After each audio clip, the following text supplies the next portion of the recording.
आप सभी को नमस्कार। मैं नवोदय विद्यालय चिरांग आसाम से प्रिंसिपल बोल रहा हूं।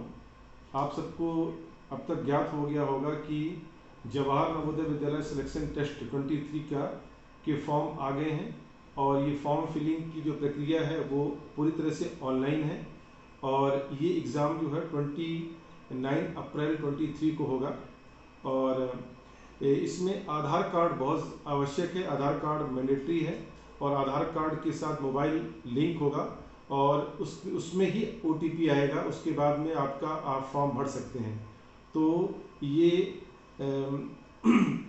दूसरी बात जो है वो ये कि छात्र नवोदय विद्यालय छात्र चिरांग का ही निवासी होना चाहिए और चिरांग में ही उसने क्लास 5 में पढ़ता होना चाहिए।